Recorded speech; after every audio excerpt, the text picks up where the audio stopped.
Good morning, everybody, and welcome to the Hawkridge Systems Design to Manufacture in Motion virtual conference. This morning, you're with Nick and Nikki, or the Nick and Nikki show, we should call it, and we're going to be covering the SOLIDWORKS 2023 What's New enhancements, or the top enhancements. There's a lot of content to cover here. And so I'm just going to quickly change a couple of things here. And so we want to just do a quick intro. This is probably the most, maybe we're biased, but this is the most exciting session that we have here for the day. I think you're right, Nikki. I mean, of course. So just to do a quick introduction on kind of us. So I'm Nikki. I'm one of the application engineers here at Hawkridge Systems. I have over 12 years of CAD experience. And we also have Nick, my fellow application engineer here. We're both CSWEs, little shoulder shrug. And if you haven't taken your CSWE yet, maybe give it a go. But Nick has over 9 years of manufacturing experience. And we've been training, we've been doing this. We're excited. This is the most exciting time of the year for us. And so let's just quickly talk about the interface of Excel events. Just in the upper right corner of the interface that you see right now, there's the chat that you can jump into. But if you do have any questions, probably a good idea to throw it in the Q&A chat just here at the top. That will ping us and give us a little heads up. So we'll be trying to monitor that on the right-hand side of our kind of screen and answer if we can, or during the chat if possible. And if we don't get to your questions, we'll try and get to them at the end of the session. And to jump or dive right into the SOLIDWORKS enhancements for 2023 that we'll be talking about is we're going to be covering the topics of the user interface, what's related to parts and features or what's improved, a little bit of sheet metal, and then the really exciting stuff I think is happening in the assemblies and drawing sessions.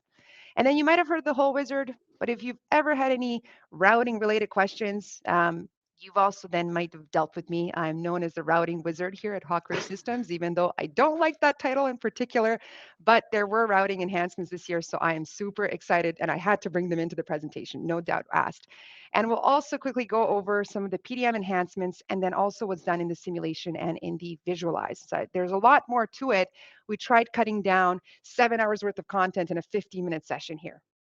And then just the other heads up here for the sessions that are following ours after today is everything kind of related to what we're going to be talking about is the CAD design with the 3D creator and 3D sculptor roles with 3D experience. So this is kind of sub-D modeling for those of you that do that, super exciting. So that's coming up in an hour. And then in the hour after that, if you've always felt a little bit intimidated and you thought PDM was too much for you, maybe you're using Dropbox or some kind of cloud-based system, you can now take advantage of the cloud data management with 3D experience, right? Which gives you revision control. It does a little bit more than what your Dropbox is, right? So if you have PDM, then you're good and ready to go. But if that's something that you've kind of always kind of held back on, and maybe you'll take a look at it later, that session coming up in 2 hours time is probably going to be a good one to join in. So I would definitely recommend to do that. And with that being said, I will let Nick take over and tell us, what do we have for 2023? Oh, Nikki, I'm glad you asked. We have so much available, so many huge performance boosting enhancements this year. So we're going to take a dive right into it. Let me jump into my SolidWorks environment, and we're going to go through a number of those topics that Nikki just got done sharing. So let me bring up SolidWorks. Let me know in the chat if you guys can see this. So for this year's design to manufacturing event, Okay, the got theme it. is Oh, excellent, thank you. So, the theme is in motion. We've got this beautiful chopper. So we're going to take a look at some of the components here. Let's jump into the part environment, taking a look at this handle. So I'll go ahead and open that. That's a nice looking chopper, though. I mean, like, we're pretty proud of that thing. That's a good one. So one of the first things we have is a productivity enhancement that I think really boosts the efficiency of your communication with your design team, right? So let's say we want to add a logo to the end of this handle here. What I can do is add a comment directly to this feature, just going right click, add comment. And we have the ability to color code these comments. This is brand new in 2023, getting these color codes, and you can see here, each of them has their own tag associated. And you can customize the name of those. So let's say we want red to be called high priority. We can go ahead and assign that here. In fact, I think that's the default language. So we'll create a high priority comment, and we want to contact marketing for our logo. So I'll remind myself to do that. And then while I'm here, I can actually take a screenshot of what I have in front of me, and it adds directly into the comment. So there's no question, right? And if I really wanted to zoom in, I could do that. And then we can also import images. So let's say we finally get that logo. We can bring that into this comment as well. And what I think is the most important enhancement is this ability to show on open. So when I hit OK, I'm actually going to save this and close everything. And when I open up this file directly, I'll try to close everything. When I open up this file directly, we'll see that it's like slapping a sticky note right on top of your design. Right Oh, away, it's okay. the first thing that you see. Isn't that cool, Nikki? Mm-hmm. So being able to communicate with your team members, there's no chance for missing some of the details in developing these separate features. Yeah, I honestly, I'm not a huge comment user at all, but I feel like this might actually make it useful to have it like kind of jump in front of you. It's not something that's kind of hidden somewhere and you got to hover your mouse over it. When it's right in your face, I think that's kind of what designers or engineers sometimes need is like you need to actually tell it to us right directly in front of us. So I feel like comments might actually be useful this time around in 2023. Yeah, no longer getting swept under the rug, right? Okay, Mm-hmm. so let's keep it moving forward. So let's say we finally get the logo that we need to put here. The next big enhancement is with our design library or our library feature parts. So I'll go ahead and grab this. Um, when I drag this in, notice that this extruded cut is not intersecting this face. Well, obviously SOLIDWORKS is not gonna be able to make a feature with that.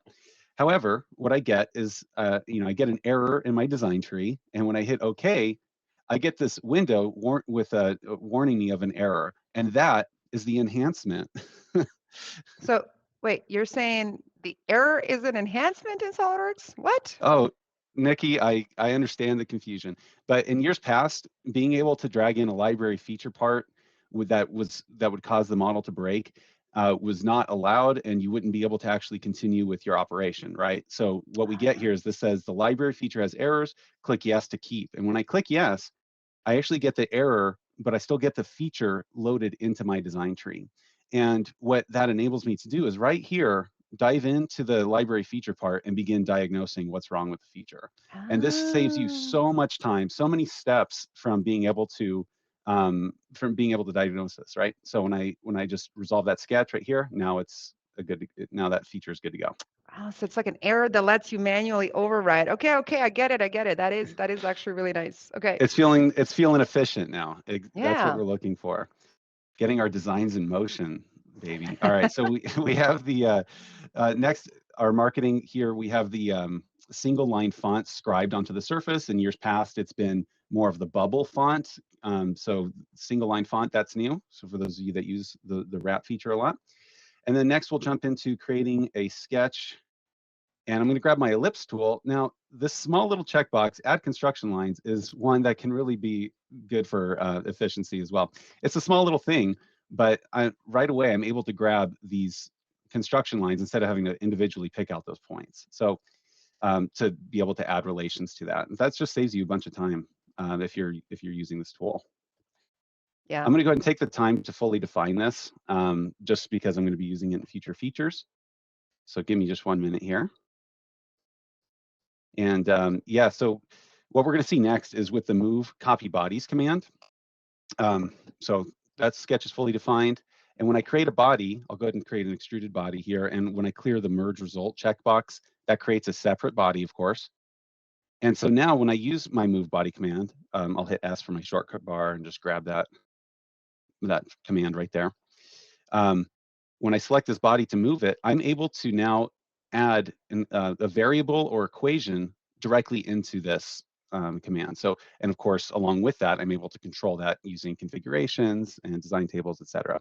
So I'll go ahead and put an equation here. I'll say this is set to the variable spacing. Okay, that looks good. If I wanted to put divided by 2, I could. So that, again, just creating an equation right here and there. And the body moves accordingly. I'm going to now hide, I'm actually going to suppress this feature because I've done this ahead of time, but I just want to demonstrate that you can control these with those equations. So going to my manage equations box, I can go ahead and update these variables if I wanted to and get some different effects out of it, right? Maybe increase the spacing a little bit, get something that looks good. So as soon as we're done there, we can go ahead and save the part and we'll jump back into our assembly environment. And what's really nice Oh, here is like the other in reverse of that is that now we can also defeature, like we can create a configuration of the defeature. of it, right? Before we had to save it as a separate part file, but when it comes to this is creating a really complex design, we want to simplify it for the large assembly.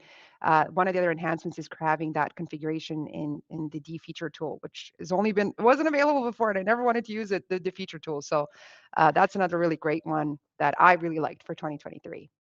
Absolutely. Yep. And that's slated to come out with SP1. So keep Mhm. your eyes open for that on that first service pack, and we'll be um, available for answering questions on that. So we see that we get these features coming in, and we're good to go with that design. Okay, so next we're going to jump into a sheet metal environment. So I'm going to turn the bike around here, and I'm going to jump to this view here. Give me 1 second. I'll hit tab to get this assembly hidden. And when I open the sheet metal part, we'll take a quick look at how this was made. We'll roll back to this base flange command. And now in years past, we've only been able to add material to a sheet metal part to either the inside or the outside of a sketch. But new in 2023, we're able to add it symmetrically. And adding a mid-plane constraint gives you full symmetric design intent, right? You fully capture that. And we'll go ahead and roll to the end now.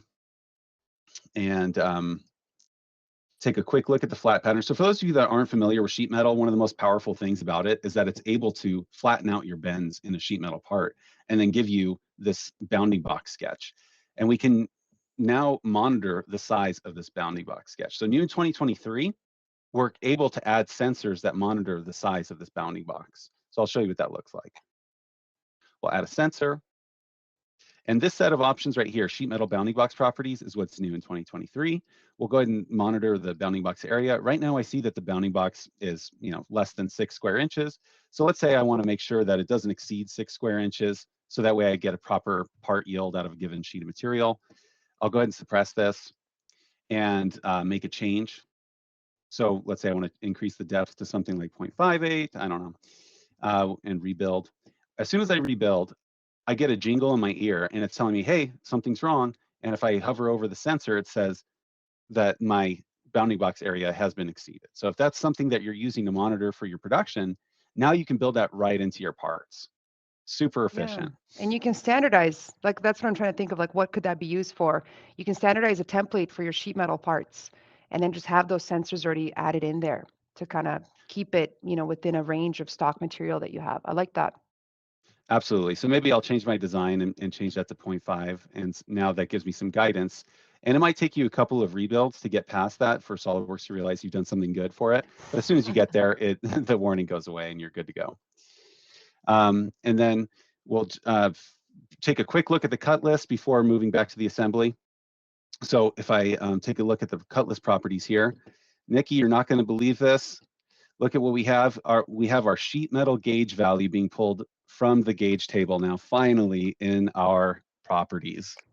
Do my happy dance. Okay, finally, wow, we get this. Okay, this has been such a long time coming, but oh, it's gonna make such a difference when it comes to creating those cut tables. That's awesome. A- Oh, finally. Absolutely. Nikki's excited because she's going to be doing the drawing section later, and she's going to get to show off the real power of that. So I know she's excited about that. All right, so I'll bring this back to view. And the next enhancements we're going to discuss have to do with the assembly environment. So this is probably where the bulk of the powers is with 2023. I'm so excited to show you guys each of these.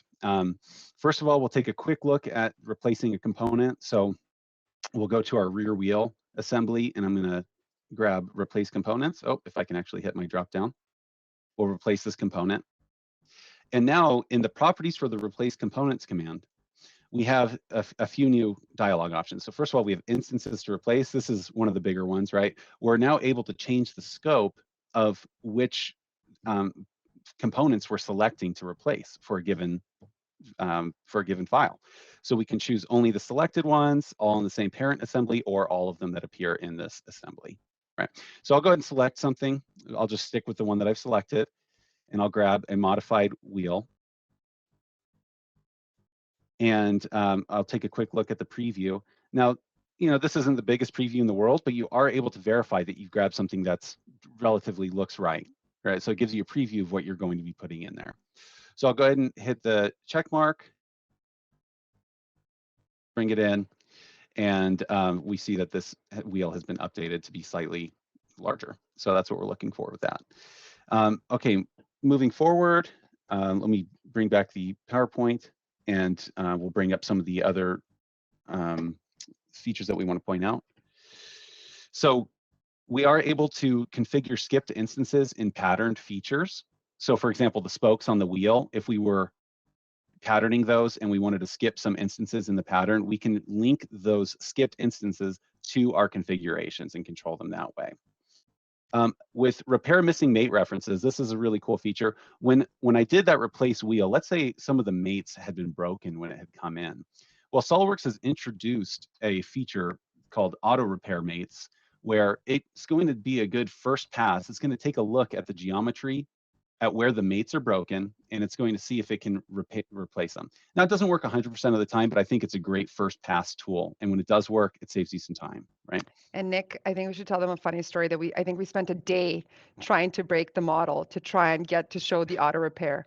And we couldn't break the model, which is like really funny. I think it's a funny story to mention. We wanted to show it to you. We couldn't break it. It would work, it would just bring that part It in was all too, the time, yeah, no matter what model we did.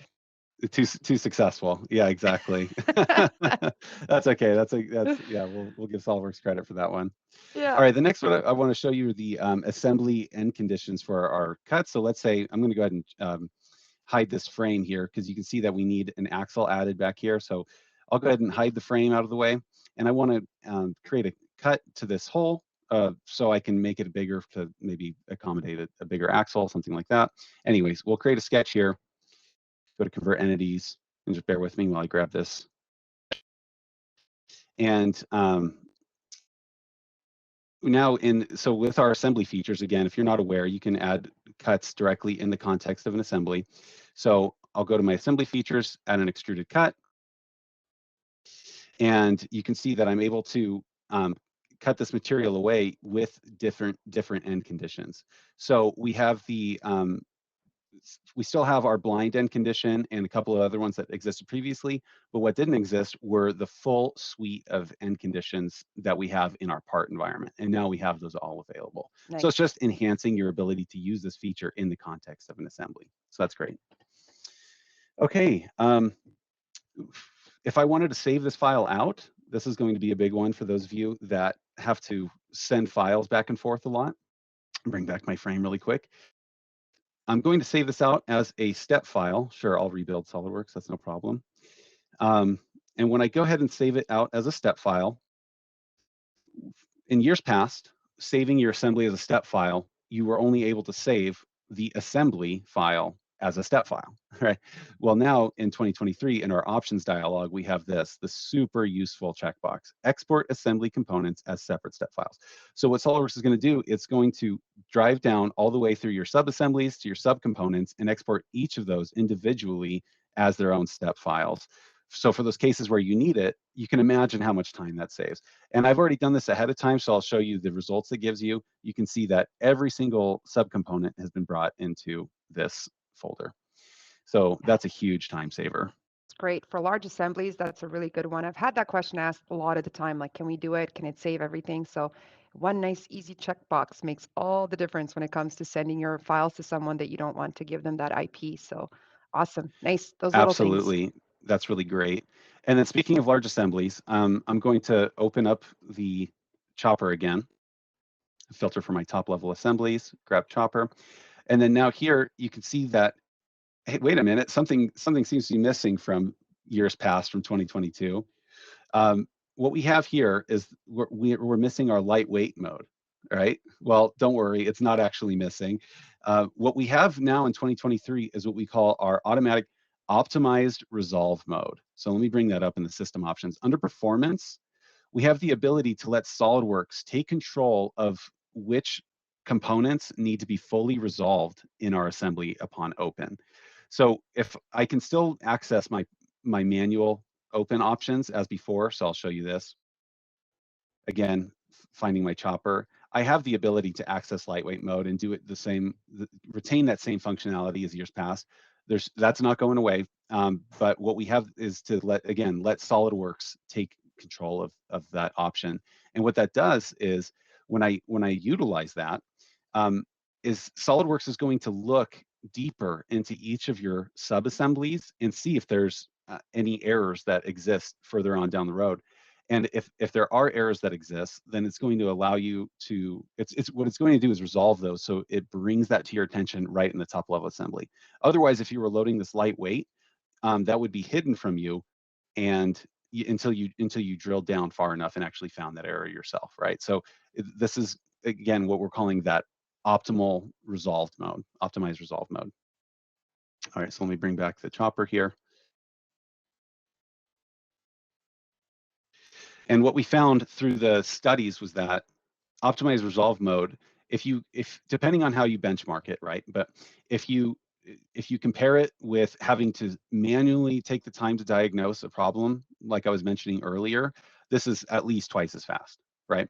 Um, Being able to load in all of your components lightweight that you need, but also load in resolved components as needed, and letting SOLIDWORKS make that decision, that chops your workflow time in half at least, right? Being able to drill down and find those issues immediately. Um, so it's a great benchmark for performance improvement. Yeah, there's no light, and they don't have the little feathers to show you the lightweight either anymore, it looks like. You're right. So when you're using optimized resolve mode, thanks for pointing that out, Nikki. Yeah, it's those feathers are no longer there. So, but you still retain that same functionality. So if some of these sub-assemblies haven't not been fully resolved, as soon as you hit the drop down, they get resolved again, right? That's the same functionality as years past. Nice. Um, all right, so jumping back to the PowerPoint, we're almost done here, and I'm going to hand it off to Nikki. But let me bring my PowerPoint back. One last point is this color exploded line. So this will be a great way if you have a ton of um, different sub-assemblies, you can break them out with different colors, but you can also just really highlight those exploded line paths as well. So love this visual, right? How cool is that? All right, so again, we already mentioned the exporting these assembly components as separate step files. So for those of you, just make sure you jot that down. That's going to be super useful moving forward. All right, so Nikki, I'm going to hand it off to you. Why don't you show us what's new in drawings for 2023? Okay, just got to play with the switcheroo here when it comes to changing screens on this interface as you're getting used to it as we are as well. Absolutely. All right, thank you, Nick. All right, okay, so let's take a look at what we have in Drawings 2023 as the first coming up. So that I would say the bulk of it is, or the bulk of the changes were in the assemblies and in the improvement, everything. And then drawings, I think, is probably the one that I'm most excited about. And so a couple of the key points that we found are we also have these little hawk image or kind of icons next to the ones that we found within Hawkridge to be our favorites. We kind of had a team discussion and then we asked them kind of what did you find the most exciting? So that's what those little hawks mean on the left-hand side on top of everything else. So one of the new things that we can do in drawings 2023 is open a drawing from a drawing, right? So you can actually click on the view and open the drawing from there instead of having to open up the part file and then open up the drawing for specific things. So it just makes that integration associativity like just that little bit easier, right? That's kind of like a nice little addition to have. The ones that we were most excited about is having bomb filters. And I'll jump into a drawing here in just a second to show you that. We can also do auto balloon quantities for the items, right? So before you have to put them, or the quantity was inside of the balloon, and then you didn't know which one was the item number, which one was the quantity. The quantity can now be on the outside, which was available with manual balloons, but not with the auto balloons. We can also see through transparent objects. So that's a little thing to also add in. We have we'll take a look at what bomb overrides mean. And then also one of the top 10 SPRs for the year, which is kind of related back to the sheet metal, which is why Nick was saying, like, why am I so excited? We can include non-circular items in the whole tables. This has been asked for forever. I've talked to customers about this for a long, long time. So finally, it's coming out here in 2023. And let's take a look at that actually here in the design. So the first thing is the trans or being able to see through transparent bodies, right? Anything that's kind of made of some sort of glass material or clear material, we can actually now see through it. And the way that that's activated is that if you click on a particular view, there's just a new checkbox now available called see through transparent components, right? Nice and easy. Nothing that kind of takes any extra, performance or visuals that you need to turn on in order for that to be visible. The Before next thing. you wouldn't have been able to see that light bulb, right? That would have been Yeah, hidden yeah, from yeah, your yeah. You view. couldn't see it exactly. So that's like, I don't know, it's just like that nice cleanup that it works for it here. For the actual auto balloons, right? So the quantities to themselves here on the left-hand side, if you actually, once you click on the auto balloon option, one of the things that we have available now is this quantity area here in the property manager. So like I said, it used to be available for your manual balloons. Now you can automatically select it with your auto balloons. So a nice little click addition to do that as well. But the most exciting ones, or what I think are the best, are, let's take a look at them. They're in the bomb itself. And what do you see here, Nick? Oh man, what is that highlighted in red down there? Now you see me, now you don't. Yeah. This Oh, is there you really go. nice. Yeah, these are the manual changes. So if you overwrite any text inside of the BOM, you can now have a separate color for it. So, and that's obviously in the color settings in the system options. If you go over to colors and you scroll down this long list of things that we always try and have a hard time finding the exact thing that we're looking for, just as I am right now, under drawings, modified cells, you have that color that you can change it into, right? So you don't see it when the BOM is not clicked on. Once you actually highlight the BOM, that's when the actual text appears to be in that different color. So super nice, just easy. I was always struggling trying to find that where that is. Brings it right to your And attention. I know, right? Point it right out.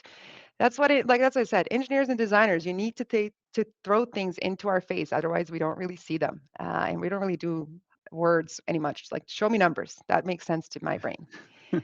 And the other thing is the bomb filters, right? You'll see next to each one of the columns now a little drop down arrow next to them. So this has been something that, again, I've found I feel I've always wanted to look for in the past. And so you can click on these, filter them with whatever is associated with that column or whatever custom property you have associated. So let's say we're interested in all of the in-house parts that are made for the bike, right? Everything else might be purchased outside.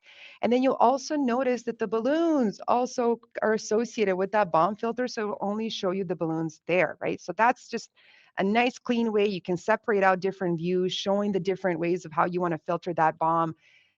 It's just, it makes sense. And we finally have it. So there it One is. bomb fits all, right? One bomb fits all. There we go. Okay, I like that. That's yeah, that's awesome. So going back here really quickly to the PowerPoint slide, I think I covered everything. I always just want to recap. Oh, I did not. There was one more thing that I needed to show here really quickly. It's just going back to the sheet metal part here that we have, right? So why am I so Of excited about course. the gauge table? Right? Is that we finally have a column for it and I don't have to actually manually put it in myself. You can also add it into, if you're using the notes for the bend notes, they would also come up there automatically. So it's just one less thing that manually or there's human error associated with it. But the other one, as I said, is the actual hole table itself, right? We can include the actual non-circular holes inside of them. And so the table's already been pre-made, but I do want to actually point out kind of what the actual changes are, is that if you start a brand new hole table here for this particular one, I'll pick the origin on the part and then selecting the face, right, that you want to use for the whole table. The new 2023 enhancements are the two check boxes here that you see in the lower left side, right? So include non-circular holes, and there's a separate checkbox to include the slots. And one more thing is the question is, well, then how is it tagging that X and Y location? If you actually click OK on this, there's going to be a pop-out menu that's going to say that it's going to try and approximate the center of that shape as best as it can to kind of use it as a whole. So just keep that in mind, right? But this is something that I've always had to say in the past. Unfortunately, we can't do it. And I think this is going to bring a lot of people in to use more whole tables. That's kind of the feeling I have. Yeah, get that parametric link going on. Yeah. So that's what we have here for the drawings enhancements. I thought they've been done really great. I really like them. I'm going to use the bomb filters all the time. I don't know about you, Nick, but that's definitely my top one. 100%. 100%. Looking All forward to that. right. So let's take a look at the next one, which was actually, I don't know, I keep saying it's my favorite, but then I go back and then I'm like, what else is my favorite? I have to talk about routing. Okay, so You are the routing routing again, wizard. the routing wizard. It's my like kind of given title, like I said, but I actually have exciting things to talk about routing 2023. This has been a long awaited thing that I always said, I don't know when it's going to happen. I keep waiting for it. But we actually have a completely brand new revamped library routing manager. So it is completely cleaned up. It looks very fresh and very new. which is nice to have it looking nice, but it actually does perform better than it did in the past, right? Sometimes it would kind of, for those of us that know, it was something that I always said, it's like you have to love it and you got to have patience with it in order for it to work properly. But now we can actually use it. It runs smoother, it runs faster, it's going through the steps. They've definitely done a lot on the back end to make it work better. Now, there were some other things associated with the electrical side that is definitely not my forte, but there are some really nice enhancements that were added in related to even for the electrical attributes. You have the displaying or the ability to display the diameter and the length of those route segments that you can kind of see a screenshot over here. So when you click on these individual splines, you can actually see their length here and the diameter that's associated. So that's a really nice little change that they added in. And then for your cross section, for your harnesses bundles, you can actually now see the arrangement. You can have them color coordinated. So that's also a nice little addition and just helps you understand what's happening on the inside. And then for the flattened routes, the auto balloons for the stacking of the connectors and wires update a lot nicer this time. We also have some cross highlighting happening between the connectors. And then also for propagating down, so all the added columns that you add to one of the connector tables will now propagate to all of the other connector tables on the drawing. So you don't have to do them, individually one by one, which again, for those of you that use this is a really nice one. And for kind of visual purposes, we now also have multi-circuit splices. So you can now see a more realistic representation of the arrangement of the wires and cables to do that in, basically. So just those slight little changes. And then what I did have here, I didn't have time to obviously jump into it, but I did play with the routing tool. I did add just a quick little screenshot of the routing library manager. More specifically, the routing component wizard, interface has been updated. So it just looks cleaner. It asks you for mate references. I know I had to teach, that was like a separate webinar that I did, that mate references are really important because nobody ever talked about them. Now that's one of the steps as you create your custom components for the library. So it does launch faster. It's just running smoother all throughout. I played with it for the entire day and I did find it that it's better. And I don't know, I'm just happy. Like this is just so exciting. Like I've been waiting for this for so long. Yeah, most excited person on our team about this, I Nikki. know, I know. I am. It's as expected, Nick, okay? You don't Yeah. know the troubles and the things that I've been through. So that's a really great one. And the next one that we have here is the PDM 2023 enhancements. Again, we could have dived into this for another hour. Like I said, there was 7 hours of content that we were trying to kind of summarize really quickly here in this session.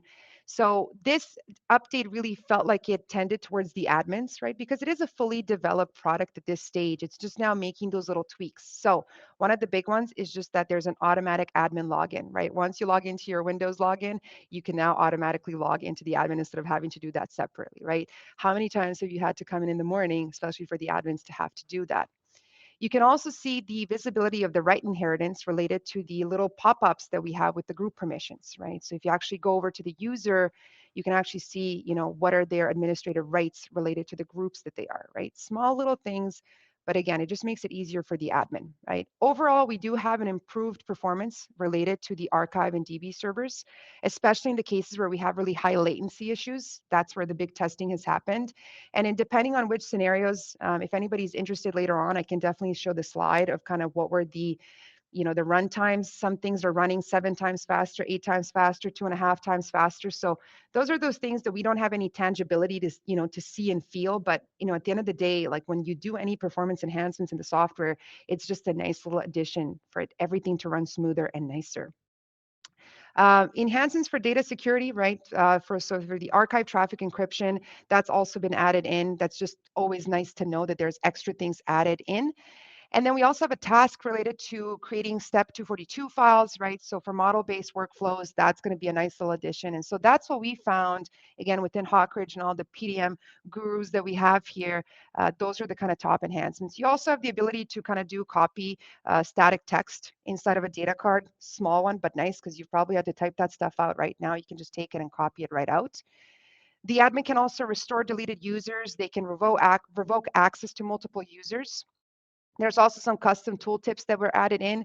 And then for the get dialog for the enhancements, you also have the ability now to see the last save and the revision information, right? So those are just those like little tweaks that we've added in or added in. SOLIDWORKS is added in to make it better for them. So that's it. Well, That's what it is.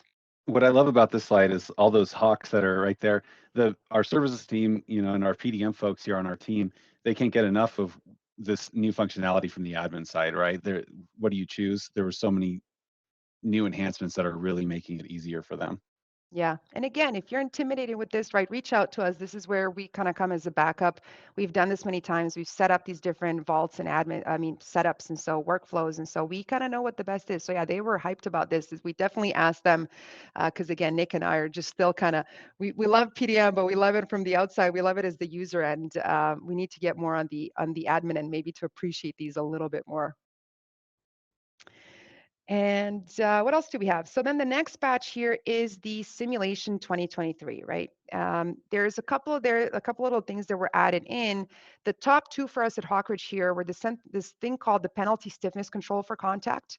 So again, what we always say in simulation is you're always fighting accuracy with your computational time. So we have another way to, take away from the accuracy, but include a faster solve time.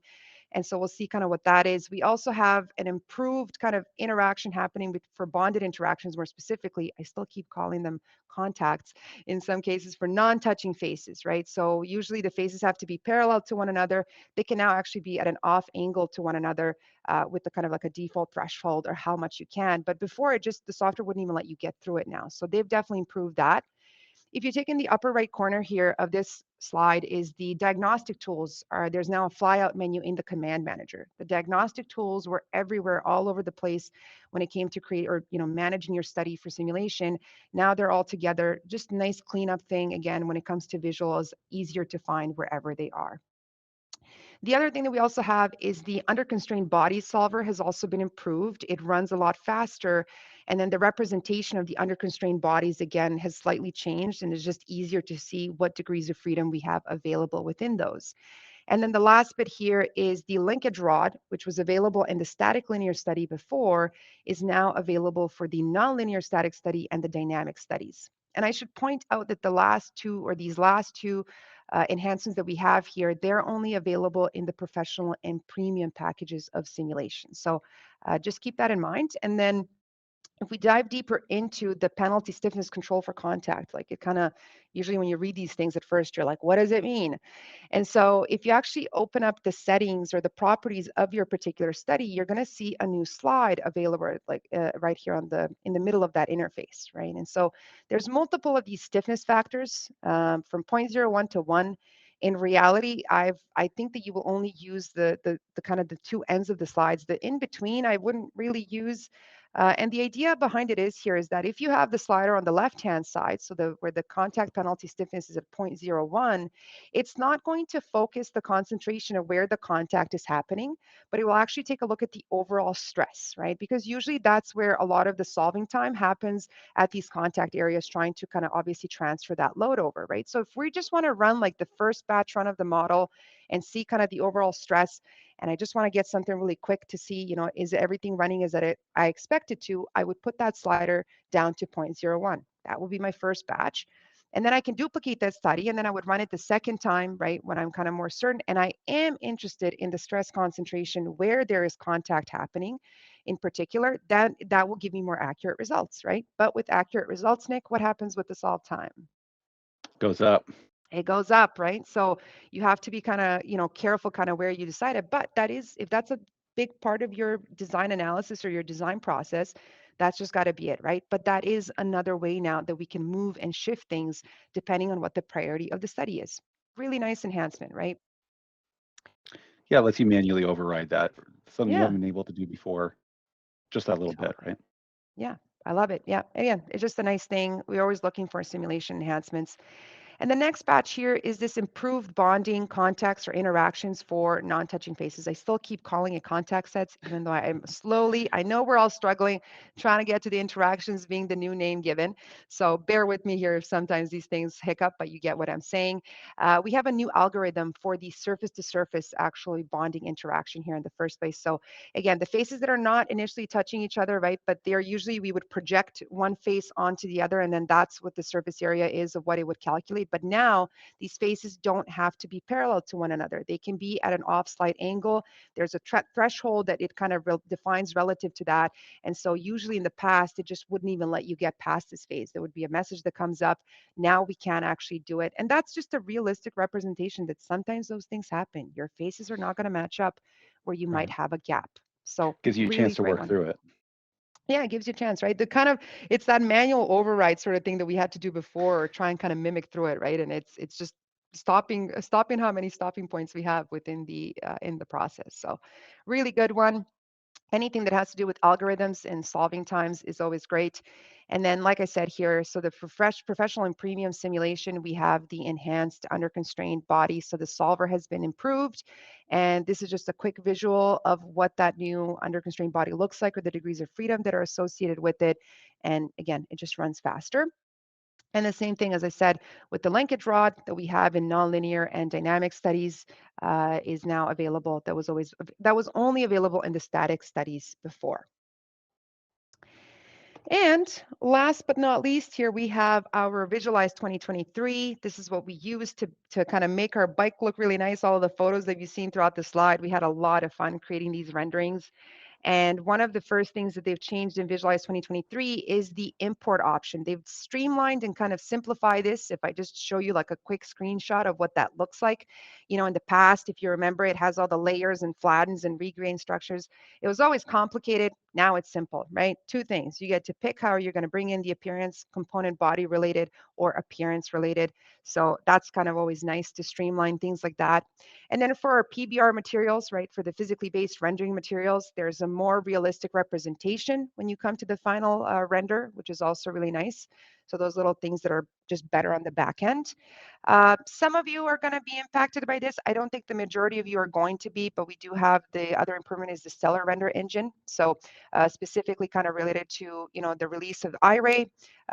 There's big things coming. I think this is also coming up in the future, like an SP1 release, right? We didn't get a chance to play with them here with the pre-release that we had access to. But again, this is going to open up doors for just better performance overall, right? And then just compatibility all around with all the different portfolios that are available. And the last but not least is what we were able to do with this chopper and put those nice hawk rich colors on it is the color picker was there before, but it just works better now because you can save your recent colors that you use all the time, and you can have, your website on one side, and you can drag those colors over and have access to them. But you can also bring your swatches in. So you can create your swatches, or you can bring your swatches in from Photoshop or some other software that you might be using to create your images. And it just makes that easier. So that was definitely my favorite for the color picker. Just using those ability to control those things slightly in there, right? So that kind of concludes the content that we had for you here. That we kind of again rushed. There was so much more that we wanted to talk about within the presentation. There's been improvements to flow. There's been improvements to inspection, and had we had more time, we would have covered it. But I think we did pretty good, Nick. What do you think? Yeah, I know. I think we really brought the good stuff to the top here, and again, aiming for efficiency, productivity, and streamlining those workflows for you. That's the top of the list here for us. And yeah, so that concludes the presentation. We do have some time for some Q&A. We'll be here kind of chatting and see if we can answer anything, during the session while we have the time left. If we don't get to your questions, we did not try and ignore you on purpose, we promise. You can also head back into the lobby. There's going to be a bunch of us in there, all of the Hawkridge tech staff. And if something didn't get to it, we'll definitely jump in there, and we'll be hanging out with you guys throughout the day. And so we just want to thank you again for sitting in with us. I hope you enjoyed it. I think it was still the best session. This is what we always look for every year. And we had a great time. Thank you guys for joining us.